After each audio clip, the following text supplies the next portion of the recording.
Notre invitée du jour se nomme Bakayoko Claudine. Elle est âgée de 42 ans et est assistante bilingue dans une entreprise de la place. Elle est titulaire d'un BTS en secrétariat bilingue et obtient un diplôme de langue du nom de Proficiency au Ghana en 2000. Le 7 mai 2010, elle devient mère d'un charmant garçon.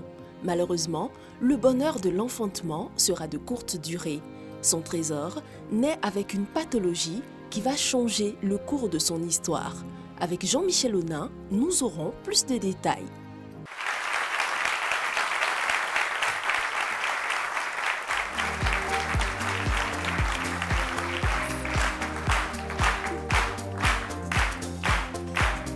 Mademoiselle Claudine Bakayoko sur le plateau de ce midi.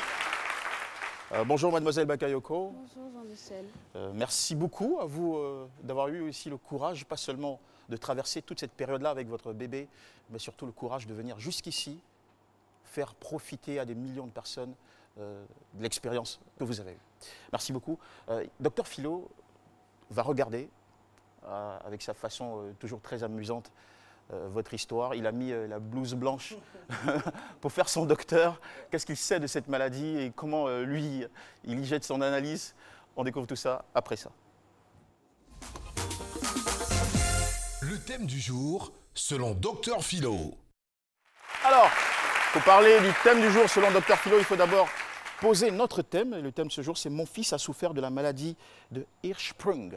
Wow. Moi-même, rien qu'entendre cette maladie, je regrette même d'avoir porté cette blouse parce que je ne la connais même pas. Moi, non, c'est pour vous dire qu'on apprend. Tant docteur, nous, on apprend tous les jours. On ne peut pas tout connaître. Voilà, sinon, moi, je sais que récemment, j'ai fabriqué un comprimé. C'est sorti de mon laboratoire. C'est quoi votre spécialité en tant que docteur? Moi, je suis toutologue. Moi, je suis toutou. Nous, on fait tout. On touche à tout et voilà. On touche à tout. Et voilà, je disais que j'ai fabriqué un comprimé. Quand vous donnez ça à votre femme, elle ne vous demande plus l'argent.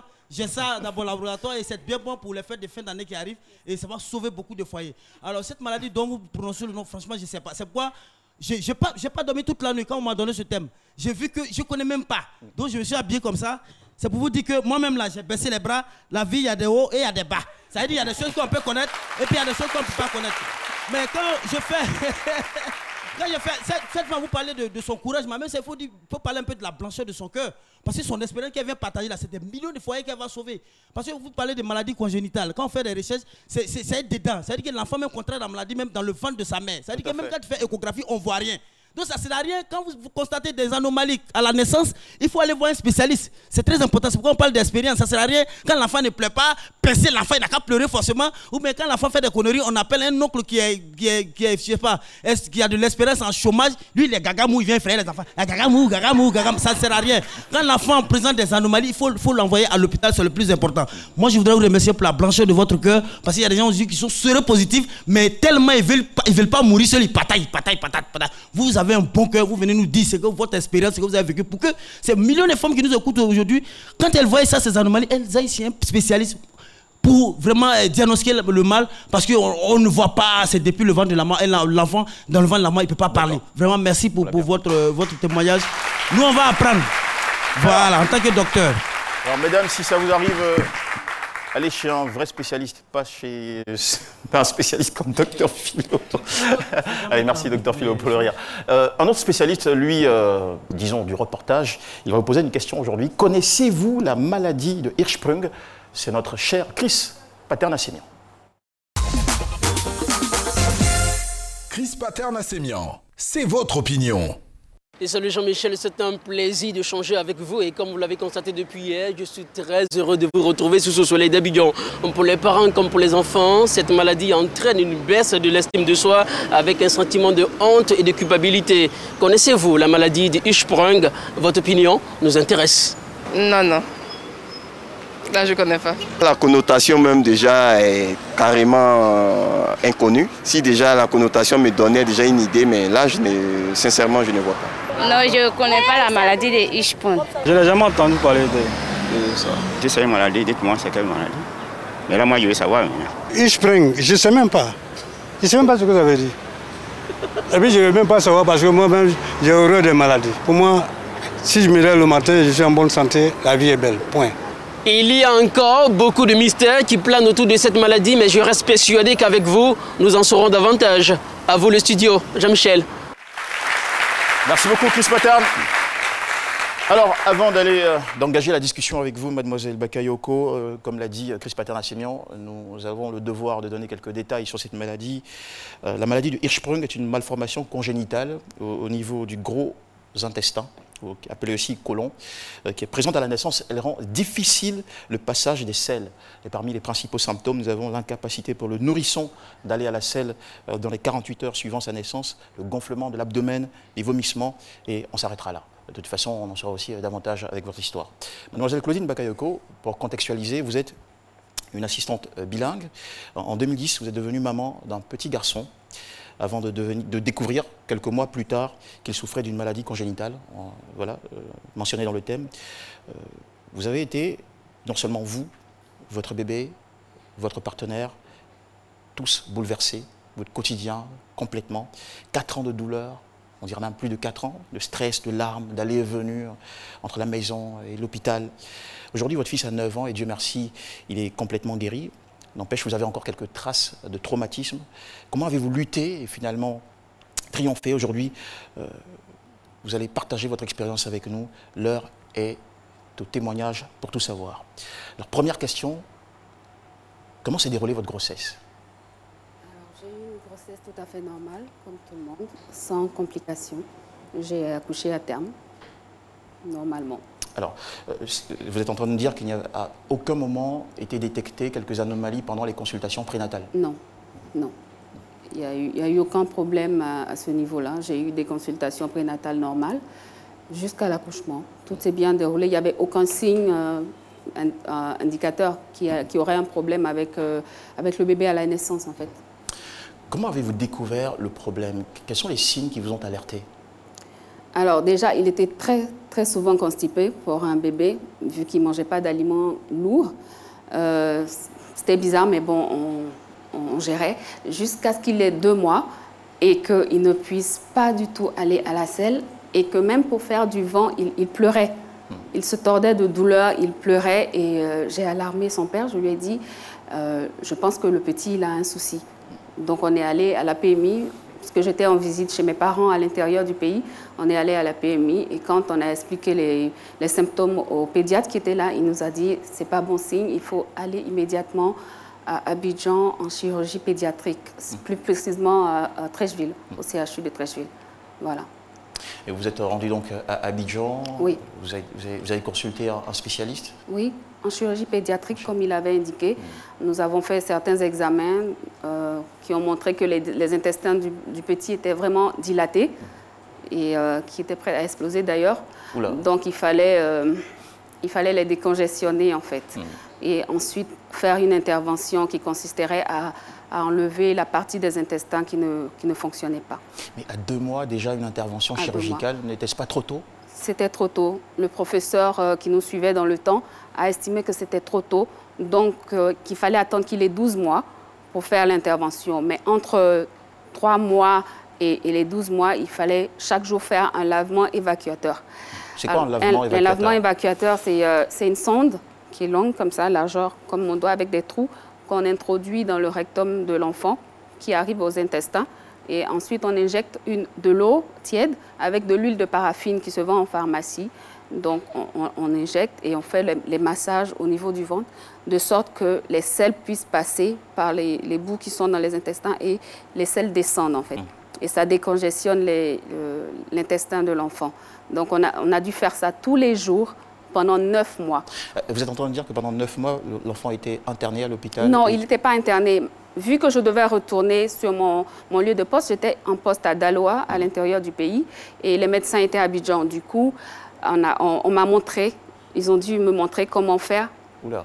Voilà, donc pendant 9 mois, chaque jour que Dieu fait, je pleurais tous les jours quand il fallait enfoncer ce tuyau-là dans le ventre de mon enfant pour que les selles puissent descendre. Donc j'ai fait ça tous les jours pendant 9 mois, jusqu'à ce qu'il ait 12 mois. Et qu'on puisse le prendre en intervention. Et chaque jour, vous vous effondriez en larmes? Chaque jour. Je pleurais, mais pas devant le bébé quand même. Je pleurais, j'étais traumatisé, c'est pas possible. Le pauvre bébé, tous les jours, on doit lui mettre une corde par le rectum pour arriver dans les intestins, pour qu'il puisse faire des selles. C'est supposé être naturel, faire des selles. Enfin, c'était très difficile. 9 mois, on a fait ça. Et quand il a eu 12 mois... Et comment lui, il vivait ça, le bébé? Il pleurait lui aussi Non, il est tellement courageux. Non, il n'a jamais pleuré, ce petit garçon. Il est né avec une force de vivre. Je pense que c'est Dieu qui l'a formé comme ça, parce qu'il savait ce qu'il attendait. Et il n'a jamais pleuré. Il n'y avait pas de réaction? Non, et en plus, le truc, c'est que quand il avait autour de 6 mois, dès que je l'allongeais, il soulevait systématiquement les jambes, parce qu'il savait qu'on venait lui faire son lavement évacuateur, donc voilà. Ok. Alors, de 9 mois à 12 mois, vous vivez chaque jour ce moment très douloureux pour vous, de lavage évacuateur, c'est comme ça que ça s'appelle. Et à 12 mois, sonne l'heure de l'intervention chirurgicale. Voilà. Donc, quand il a 1 an, au lieu d'être en train de faire l'anniversaire de son premier-né à 1 an que tout le monde fête, nous, on était plutôt à l'hôpital, on était à Abidjan pour faire son intervention chirurgicale. Et en quoi consistait cette intervention chirurgicale? Alors, ce que le professeur avait dit au départ, c'est qu'on venait pour le soigner. Donc, on vient pour enlever la partie de l'intestin qui ne fonctionne pas. Et donc, on était tout contents. On s'est dit, bon, ben, c'est bon, on fait l'intervention et on n'en parle plus. Malheureusement, non. Quand ils ont fait la première intervention, ils l'ont plutôt mis en colostomie. C'était la première fois que j'entendais parler de colostomie. Donc, et pour beaucoup d'Ivoiriens aussi, c'est une grande première, la colostomie. Moi, je ne connaissais pas du tout. Elle termine l'intervention, elle me dit « Ah, madame, c'est bon, votre fils, on l'a mis en colostomie. » D'accord, j'arrive, je trouve mon bébé avec une partie de l'intestin dehors. Je pense que nous avons des images, normalement, âmes sensibles s'abstenir sont des images assez fortes. Mais tout ça dans le but de raconter l'histoire telle que vous l'avez vécue et de faire passer un message, de sensibiliser et de servir aussi d'exemple. Voilà, allez-y. Et donc, je viens, je trouve le bébé avec une partie de l'intestin dehors. Je ne comprends pas. Je dis, mais comment le tenir? Je ne savais même pas. Et il y avait une poche de colostomie sur son intestin. Je ne savais pas ce que c'était. Donc, comme je ne savais pas manipuler, en fait, je le blessais à chaque fois que je le touchais. Donc, le professeur, elle m'a dit, écoutez, n'utilisez pas ça. Prenez plutôt des couches carrées que vous allez enrouler. Et puis, en fait, c'est par là que les selles devraient sortir. Et les selles, c'est acide. Donc, à chaque fois qu'on découvrait et qu'on couvrait la stomie, il avait la peau qui était à côté, qui était brûlée. Donc, il a fait une infection. Donc, une semaine après, on est retourné encore en hospitalisation pendant 5 jours. Et une semaine après, ils l'ont repris en intervention pour refermer la poche de la stomie et puis faire l'abouchement avec le rectum de l'intestin qui avait été coupé. Et votre bébé s'est retrouvé comme ça avec une poche externe pendant combien de temps? La première fois, parce qu'il s'est retrouvé 2 fois en colostomie. La première fois, il avait 1 an et ça a duré 2 semaines. Et la deuxième fois, c'était quand il avait 3 ans et ça a duré 3 mois. Ok. Alors, j'imagine que toutes ces interventions nécessitent beaucoup de ressources, beaucoup d'argent. Comment vous avez réussi financièrement à y faire face? On avait la chance d'avoir notre couverture médicale, son père et moi. Donc, on alternait. On alternait, donc il n'y avait aucun souci à ce niveau-là. D'accord. Mais la difficulté, elle était surtout psychologique dans le quotidien. Exactement. Alors, là, on se retrouve donc à 1 an, l'enfant a 1 an, mais vous n'êtes pas au bout du tunnel, au bout des difficultés, puisqu'il n'est pas encore guéri. Non. On se disait, c'est bon, ils ont fait l'intervention, la deuxième intervention, on est content. Donc je retourne à Daloa, on essaie de reprendre une vie normale, on le met en petite section, et le jour de ses 3 ans, c'est-à-dire 2 ans après, il fait une rechute. Cette fois-ci, c'est beaucoup plus grave parce que... Comment vous réalisez les symptômes de la rechute? La rechute, elle est plus visible en fait. Ça n'a rien à voir avec la première fois. La rechute ici, c'est même de l'eau. Dès qu'il prend une gorgée d'eau, il a le ventre qui enfle. Il ne peut pas s'alimenter, il ne peut pas boire de l'eau et il se plaint. Là, il se plaint vraiment, c'est très visible. Donc, on revient à Abidjan. On nous garde en hospitalisation. C'était en juin 2010. Non, 2013, pardon. 2010, c'était la première fois. 3 ans après sa naissance, donc 2013. En juin, on nous garde en hospitalisation. On sort en juillet. On retourne à Daloa. Ça ne va toujours pas. On revient à Abidjan dans le mois d'août. Et là, le chirurgien qui nous dit, écoutez, madame, on va le reprendre au bloc parce que, visiblement, il y a un souci. Donc... Mais est-ce qu'à cette époque, on vous explique pourquoi ça ne fonctionne pas? Non, on ne dit pas. ils ne disent pas, les médecins, après, je pense qu'ils n'ont pas vraiment envie d'alarmer les parents. Voilà, c'est surtout ça. Donc, ils vous disent, écoutez, on va le reprendre, on va arranger. Ils rassurent, en fait. Et donc, à 3 ans, on le prend une première fois dans le mois de septembre. Et le truc, c'est que comme je travaillais à l'intérieur du pays et que j'avais déjà épuisé tous mes congés, je ne pouvais pas prendre de mise en disponibilité. J'ai dû démissionner pour venir m'occuper de mon enfant à Abidjan. Je n'avais pas le choix. Cœur de mère. Ça, complètement. Je n'avais pas le choix, c'est le seul que j'ai. J'ai fait ce sacrifice. Et quand je suis arrivée à Abidjan, dans le mois d'août, on nous a dit qu'on le prenait. Et j'avais des parents, ma famille était autour de moi. Et j'ai dit à tout le monde, écoutez, j'ai démissionné, là, c'est compliqué. Il faut que je trouve absolument du travail à Abidjan, parce que c'est à Abidjan qu'il y a les chirurgiens. Voilà, donc il faut. Donc pendant que le petit, on le préparait pour être au bloc, moi, je passais des interviews. C'était des interviews où je passais mon temps à pleurer dans le taxi ou dans l'ascenseur. Et quand j'étais devant les gens des RH, je me concentrais pour ne pas pleurer parce que je savais exactement le challenge qui était derrière et tout. Donc, le jour où on doit prendre mon fils en intervention, on m'appelle, on me dit, madame, vous commencez dans 2 semaines. Alors, j'étais tellement froide avec le monsieur au téléphone, il n'a pas compris. Et quand je vais après pour commencer le travail, il me dit, madame, c'est rare de voir quelqu'un qui est embauché, qui n'est pas content. Je lui explique, non, mon fils partait sur le billard, donc il me dit, je comprends. D'accord. Donc c'était un petit rayon de soleil dans cette pesanteur, cette oscalité. Voilà.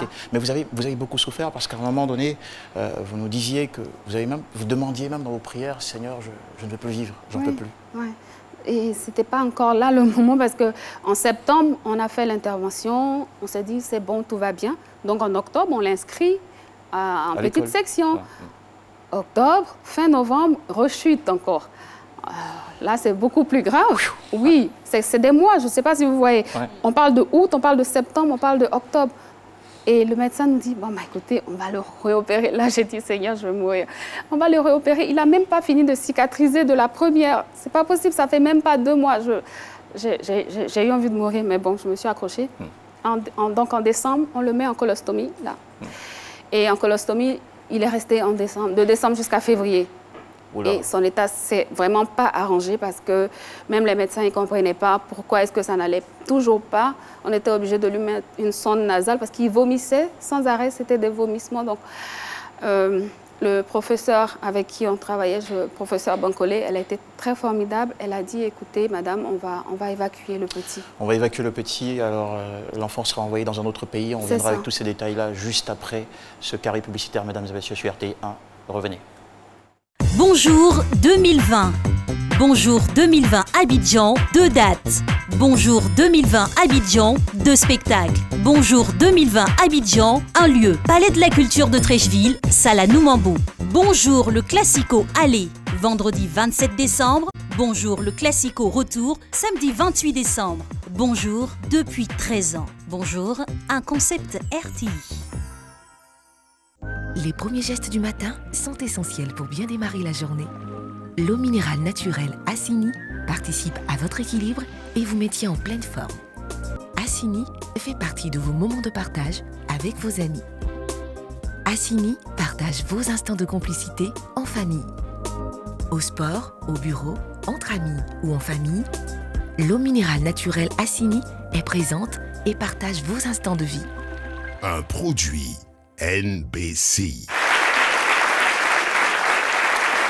Bon retour à tous sur RTI1, nous sommes en plein dans l'émission C'est midi et nous vous souhaitons du plaisir à table. Notre invitée de ce jour, mademoiselle Claudine Bakayoko, est une mère qui nous raconte son combat, ses difficultés, ses souffrances jusqu'au rétablissement de son fils. Plus de 4 ans de traumatisme. Aujourd'hui sur ce plateau, nous poursuivons les détails, mademoiselle Bakayoko. Vous nous disiez un peu avant cette pause commerciale que votre enfant a été finalement évacué après plusieurs tentatives et des rechutes à répétition, évacué en France pour une autre opération chirurgicale. C'est ça. Vu que son état ne s'améliorait pas, donc le professeur a contacté un autre professeur dans une clinique, enfin une polyclinique en France, et lui a envoyé tous les documents qui concernaient le cas. Et donc ils ont accepté de nous recevoir. Donc on a eu beaucoup de chance parce que son père, travaillant en expatriation, avait une couverture médicale qui couvrait en fait, qui couvrait les évacuations médicales à 80% quand même. Donc on a pu aller. Donc on arrive en France en hiver, en février. Le 4 février, on nous reçoit le même jour. Nous sommes arrivés le matin et l'après-midi, ils nous attendaient pour nous prendre en charge immédiatement. Donc j'arrive, vraiment j'arrive de l'Afrique. C'est une maman seule avec son enfant au milieu des autres parents qui sont monsieur et madame et l'enfant. Moi, c'était 24, 7 et tout. Donc, ils prennent en charge et c'est pendant 20 jours qu'ils prennent le petit tous les jours en examen. Tous les jours en examen pendant 20 jours. Je ne mangeais pas, je me shootais au café, et, voilà. Et donc... Et eux, à leur niveau, qu'est-ce qu'ils ont finalement découvert? Quel a été leur diagnostic? Alors, ils ont juste trouvé que le rectum s'était refermé après, en fait, du fait de la première intervention, la toute première intervention, quand ils ont soudé l'intestin au niveau de l'anus, ça s'est refermé, en fait, et on ne pouvait pas le voir. Du coup, ça a accumulé, ce qui fait que quand ils buvaient ou quand ils mangeaient quelque chose, évidemment, ça ressortait et puis le ventre gonflait. Donc, ils ont refermé la stomie, ils ont ressoudé et ils ont fait une dilatation au niveau du rectum. Et depuis, donc, une fois cette opération terminée, vous êtes rentré au pays? Oui, quand on a terminé l'intervention, et quand mon fils s'est réveillé, la première chose qu'il a dit, je n'oublierai jamais, c'est « Maman, le ventre rouge est parti, le ventre rouge est parti. Il est parti, le ventre rouge. » On était contents. On était contents. On a dit « Le ventre rouge est parti, on est contents. » Et là, il avait quel âge? 4 ans. 4 ans, d'accord. Alors, on va prendre une question, sinon plus, et aussi des observations de nos chers internautes qui suivent aussi cette émission, comme vous à la maison, mesdames et messieurs. Alors Jean-Michel, sur la page Facebook C'est Midi, on a de nombreuses réactions et on pourrait dire que voire 90% des personnes qui ont vu la publication et qui regardent l'émission manifestent leur étonnement, la découverte de cette maladie. Et on a un autre groupe de personnes tels que Armand, Mike Akwekwame et Paul Wilfried Beike qui souhaiteraient savoir est-ce qu'il y a des moyens de prévenir cette maladie vu l'expérience que notre invité a eue? Y a-t-il des moyens de prévenir cette maladie qui, je le rappelle, est une malformation congénitale? J'ai même posé la question à un des chirurgiens et je lui ai demandé qu'est-ce qui provoque ça? Qu'est-ce qui provoque cette malformation? Il m'a dit c'est une malformation, c'est une malformation. Tout simplement. On ne peut rien y faire. Okay. Une question de Dr. Philo. Oui, bonne question. Juste une appréciation pour dire que cette femme-là, franchement, moi, en tant que docteur, je suis ému même moi-même. Je ne comprends pas. Parce qu'une dame qui arrive à démissionner pour aller s'occuper de son enfant, c'est très rare. Un docteur ému, je le suis à ce moment. Et je voudrais vous féliciter, vous saluer votre bravoure. Et merci. Mais en même temps, vous demandez parce que vous partez en Europe, parce que c'est pas sur l'ordre des médecins d'ici que vous êtes parti en Europe. C'est vous-même qui avez fait vos propres recherches. Non, avant de partir en Europe. Non, c'est le professeur en charge de mon fils qui a constaté que 3 mois après, il n'y avait pas d'amélioration et que la santé de l'enfant se dégradait. Donc, elle a contacté un hôpital en France, voilà, qui est une dame avec qui elle travaille, un professeur aussi. Elle lui a envoyé le cas et ils ont accepté de nous prendre. D'accord. Alors, c'était pas évident. Hein. C'était pas Alissa, évident. vous avez une question? Non, plus maintenant. Tout ce que Philo vient de dire. D'accord, c'est parfait. Alors, vous êtes rentré à Abidjan depuis. Qu'est-ce qui s'est passé entre-temps? Comment s'est porté l'enfant? Il va très bien. La première intervention en 2014. Nous sommes retournés en 2015 encore pour une autre dilatation. Et donc là, on est dans la phase d'observation. D'observation. Il va bien, il a grandi, il va à l'école.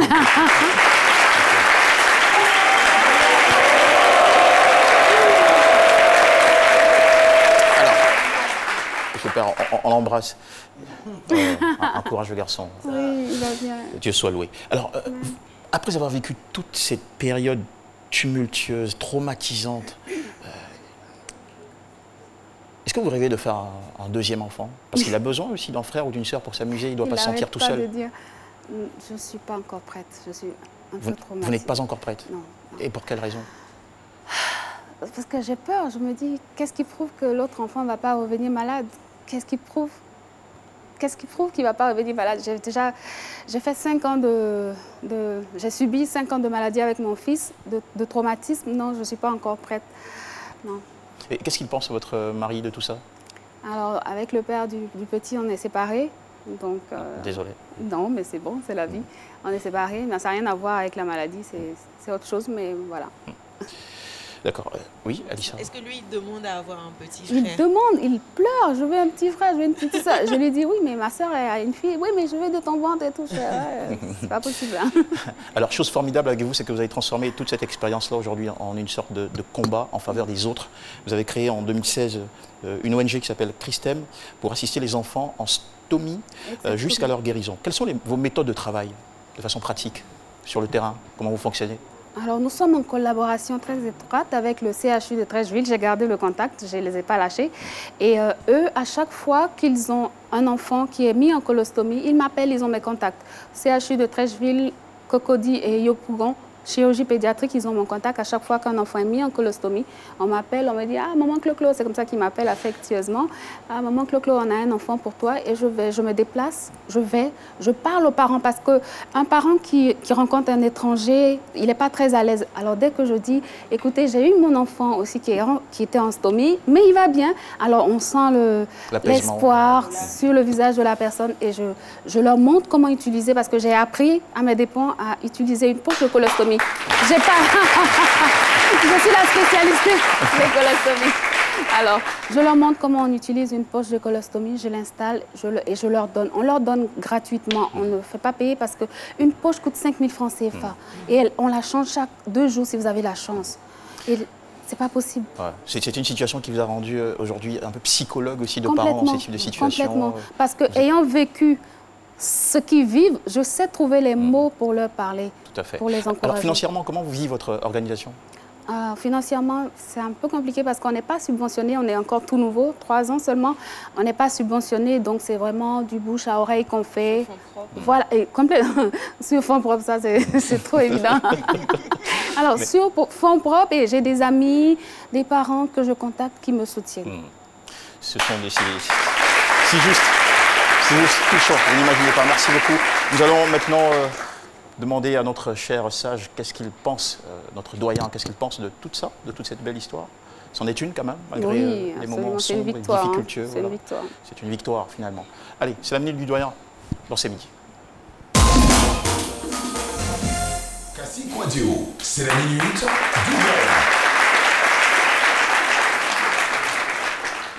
Je félicite d'abord madame. Vraiment félicitations pour ce bel instinct maternel et pour cet amour que vous voyez à votre fils. Merci. Certaines mères, dans des cas pareils, même moins que ça, démissionnent. Hélas.